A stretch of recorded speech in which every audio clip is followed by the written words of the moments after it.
and I was having a conversation with a friend last night about this, is we live in a day and age where you can make money doing anything if you're really dedicated to it, and you're good. One thing is, don't be delusional. Because 100%. We've all seen American Idol, we've all seen those talent shows where that one person goes up on stage and that like, one my performance. mom loves me, my girlfriend says I'm great, and then they sing and you're like, what the hell is this? Yes. Please, stop what you're doing.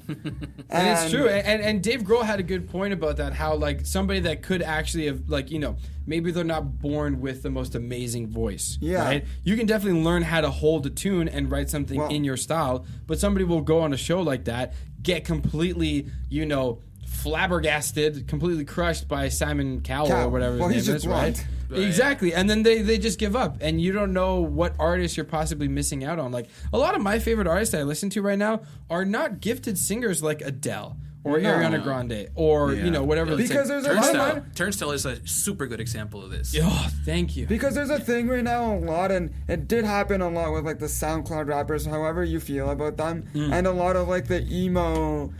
Like emo rappers like Lil Xan or stuff like that, is that they have the perfect imperfect voice where it doesn't sound great, but it sounds good enough behind the right beat, behind the right lyrics, and all of that. It makes for a good song. Well, this is bands like NoFX, Bad Religion, Blink-182. You know what I mean? Well, like, Blink-182, they have the weirdest way of singing. It's like talk singing, but then you hear Mark and Tom sing at the same time, and it's like this harmony that's like, this shit's good. Yeah. You know? And this is the thing, right? Music is talk singing. Right, exactly. They're not actually melodic. belting a note. They're not melodic. It's like they're singing. They're talking. That's the style, and this is what I mean. Like, and I love that you said like the don't be delusional idea, because it's like, this is what really allows people to be like, if this is something you really want to do, be aware of all the cards that are on the table and play your hand to your benefit. And this is funny, because the next podcast episode that we're going to be doing here on the Flat Five is going to be the sort of like conceptual and philosophical launch of my label Sharp 4. And the whole point of this label, which I eventually want to get away from the word label and maybe move into something more like an agency or organization, because we're not a bank. That's just a fact. But what it is, it's getting people to understand where they can find like financial sustainability and longevity in any career in the creative industry, regardless of what it is, right? There are musicians who, you know, have a day job from October to February because their band's writing a record, and then they get to leave that job, whatever it is, and then go tour from April to November, or April 100%. To September, I just need to cut you off. And you can do that. Go ahead. I have a band that I know. They're called the Free Label Love. Not sure if you guys know who they are. I know the drummer. Daniel. Well, yeah, he used I was to just be hanging out with him. Oh, he used to? He I used didn't to be know. the drummer. He loved the drummer. I just saw him at Fam Jam. Oh, amazing. Yeah, he's great. Love that guy. Shout out to Daniel. Daniel number 2. Yeah. Daniel number 2. Probably number 3. Probably number 3. Or number 3 because I'm here. Yeah, my exactly. name is Daniel. Shout out number 23. Anyways, they do exactly what you were kind of saying there. Yeah. Is that during the winter, and they're doing it currently right now, is that they'll work on a cruise. So for 4 months, they get onto this like Disney cruise. I don't even know what kind of cruise it is, whatever. They get onto a cruise and they just do a bunch of covers and a bunch of stuff for 4 months. And then when they come back to Toronto during the summer, they just do their own personal stuff. They're working on their band's music. They're in the studio. They're doing their band stuff. But they do that cruise so that they can make money to afford to do everything in the summer. Well, and this is the thing. Groups like the Free Nationals with Anderson .Paak have the exact same story.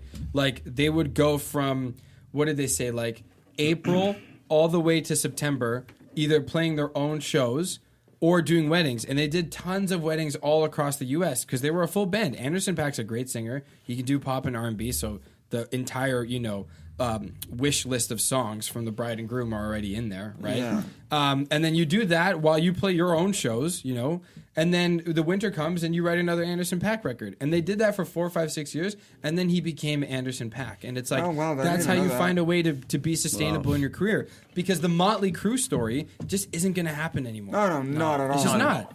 And you wouldn't want to play that level of risk. Like, why would you want to do that now? When you say the Motley Crue story, you can bring up the whole tracking back to like Travis Barker and the way that he started his own DTA Records. Yeah. He started signing a bunch of like the TikTok kids. Yeah. So a lot of like the TikTok kids are now signed under Travis Barker. Yeah. One of the biggest, I think right now, his name is Jaden Hostler. He goes by JXDN. I know him, yeah, and yeah. his first ever tour, he got signed. Well, originally he got signed to DTA Records with Travis Barker, and then his first ever tour was with Machine Gun Kelly. Damn. But this is what I mean, right? At that point, like he's not somebody that had to go live in a van and go out there and But that kid did nothing. He was a child. He's 19. But that's the thing. It's like he may not have the experience. He may not even have like the natural gift to sing. He's just doing what he needs to do to be sustainable in his career. Yeah. Right? Like some of the best session drummers out there, no one knows their name.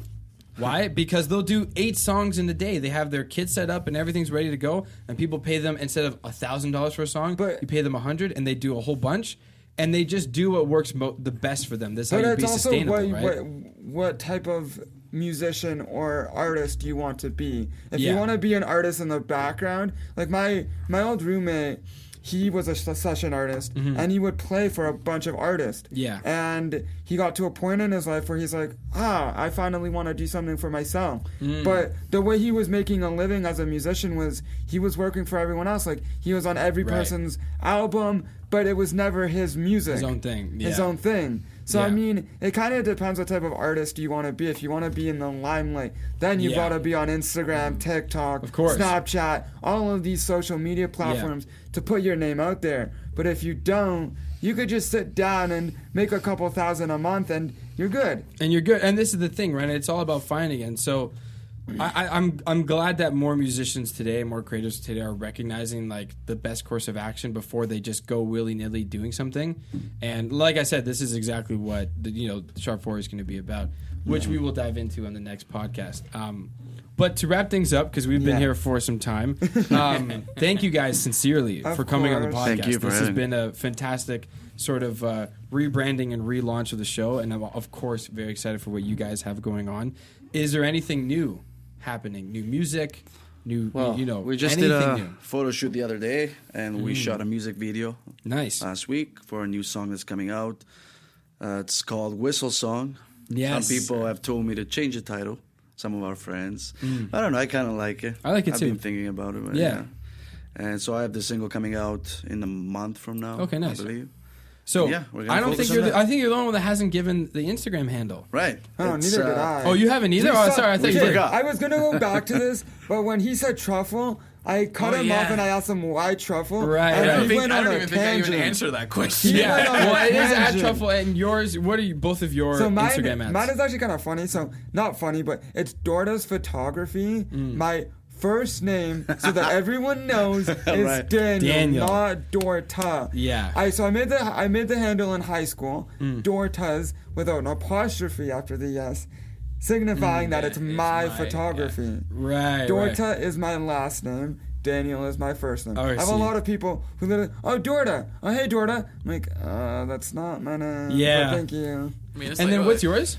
Well, my name is Alessandro. First of all, not Alejandro. Half of the people in Toronto call me Alejandro. Wrong language. Which I like, but yeah. And the Instagram is Alice Mont Music. Nice. Don't call my name. There you go. Alejandro. Wonderful. Well, of course, we look forward to the song coming out and the video that you guys have done together. Of course. And all the photography. Yes. If you guys want to come back on and talk about the tune more in depth about the song to promote it on the show, by all means, I mean, it's not my song. I know nothing about it other than he whistles. Yeah, then he whistles. Whistle song. I can't even whistle for the life of me. Right. There you go. That's the best I can do. Are you whistling or blowing? It's like ASMR. Yeah. All right, well, thank you guys again for coming on the show. For everybody watching, thank you for listening to the first podcast of the year. Make sure you follow all of their social handles. Keep an eye out for everything that they release, as well as make sure to stay tuned for the next podcast about the Sharp 4 record label. And with that, we will sign off. Landon, you can take us away, buddy. Deuces. See you later. Peace out.